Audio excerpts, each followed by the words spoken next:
इसलिए रात के 11 बजे हो 12 बजे हो, मैंने सुना है आस पड़ोस में रहते हैं गोल टोपी वाले, कोई दिन ऐसा नहीं जानता जिस दिन मेरा कत्ल ना हो जाता हो टेलीफोन पे। वो गलत समझ रहे हैं, उनको मेरे बारे में अंदाजा है। जितनी धमकियां देते हैं उतनी जोर से चिल्लाता हूं।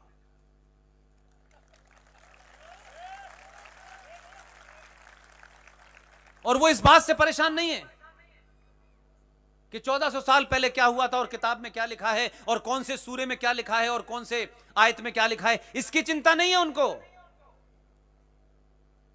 आपको इतना डराया गया कि आप जो सच के ठेकेदार हैं, सच बोलने की बात का प्रोपेगेंडा करते हैं, आप उनके बारे में सच नहीं बोल पाते।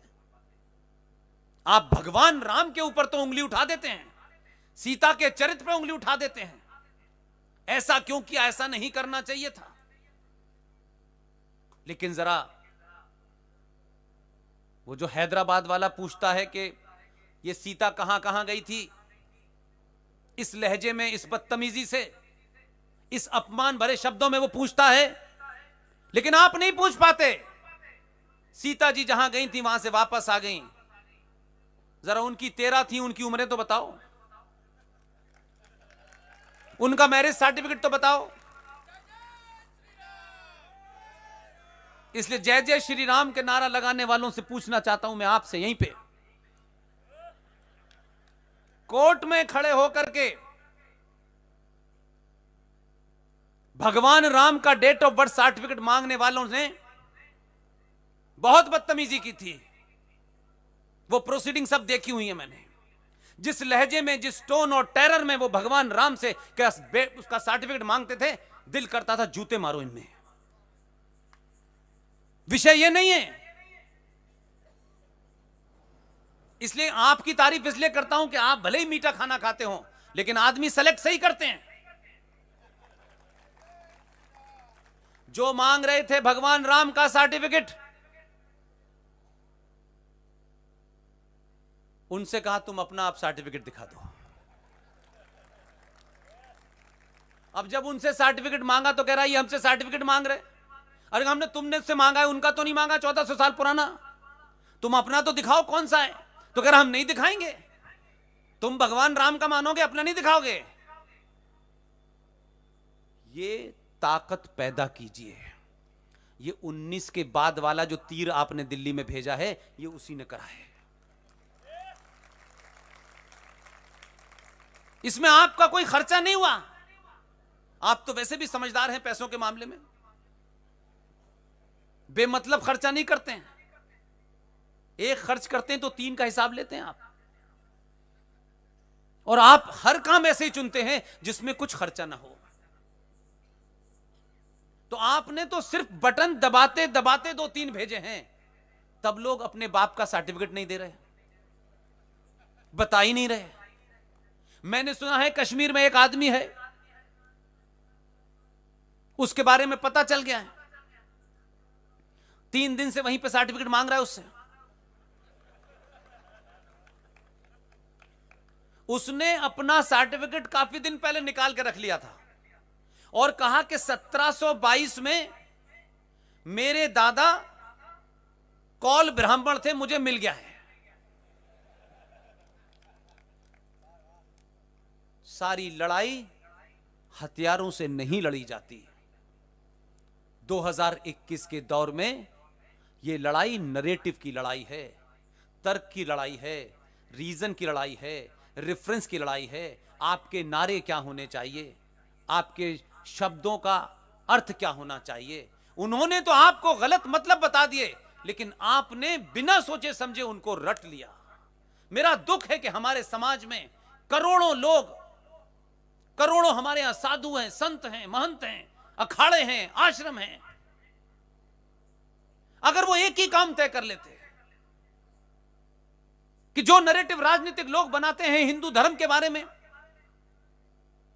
हिंदू संस्कारों के बारे में, कम से कम उन्हें हम ठीक कर देते तो आधी कौम तो वैसे ठीक हो जाती।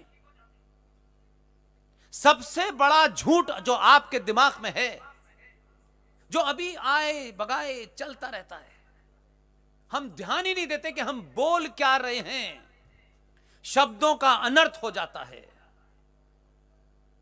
इसलिए एक मिसाल देता हूं, उर्दू में एक शब्द है, उसका आकार एक ही रहता है, उसका आकार एक ही आकार रहता है, उस आकार में कोई बदलाव नहीं होता। आपके यहां हिंदी में बिंदी कहते हैं, अंग्रेजी में डॉट कहते हैं, उर्दू में नुक्ता कहते हैं। समझ गए इतनी बात आप?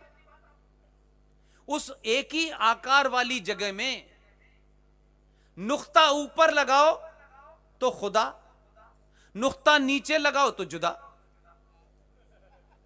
तो नुक्ता खुदा को जुदा कर देता है। इसलिए शब्द की महत्वता होती है। यह पाखंड हमारे लोगों ने, जिनको यह काम करना चाहिए था, उन्होंने भी नहीं किया, क्योंकि उसमें भी ऐसे ऐसे लोग पैदा हो गए कि हम सन्यासी हैं लेकिन हमें टिकट चाहिए एमएलए का। तो सन्यास लिया क्यों था यार? कोई कंप्यूटर बाबा है, कोई गोल्डन बाबा है। अगर यही काम करना था तो सन्यास नाम के शब्द की इतनी आपने बेइज्जती क्यों की? सन्यास लिया था तो आपने इस देश की, समाज की जितनी भी चीजें थी उसको छोड़कर आपने ध्यान लगाने के लिए लिया था, लेकिन आपका ध्यान तो एमएलए की कुर्सी पर लगा हुआ है। तो इस समाज को बदनाम क्यों किया आपने?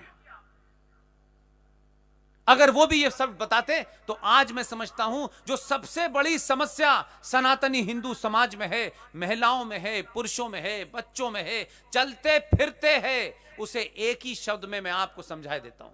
कोई नई फिलॉसफी नहीं है। रिलीजन अंग्रेजी का शब्द है।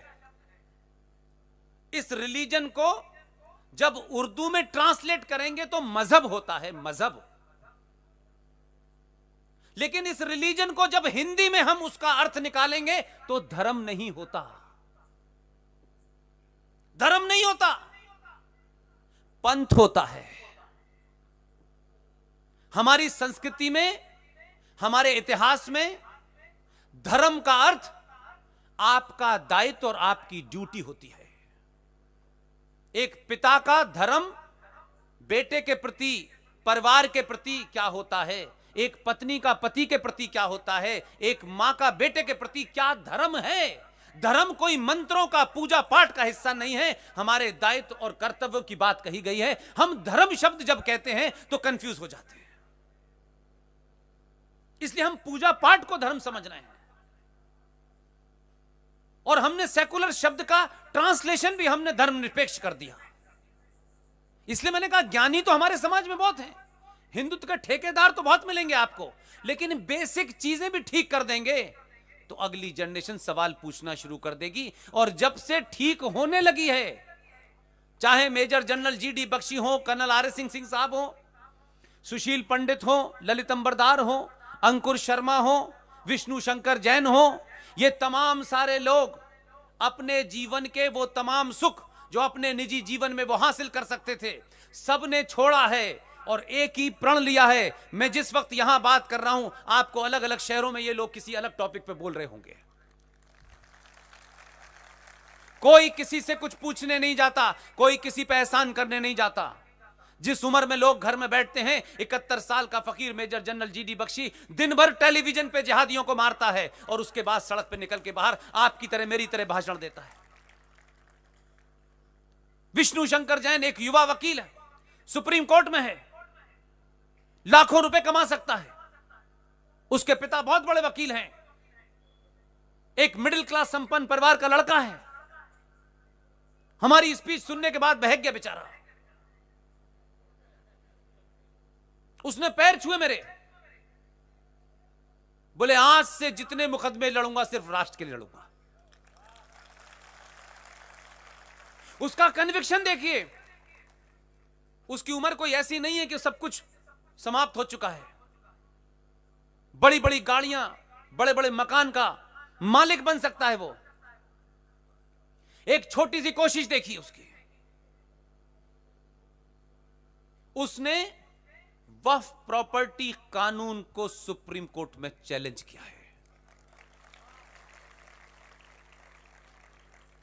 और आपको भरोसे के दिलाने के लिए कि आप जहां हैं, जिस भी काम को कर रहे हैं, सिर्फ अगर उसके मूल में पैसा है तो आपका अस्तित्व समाप्त होने वाला है।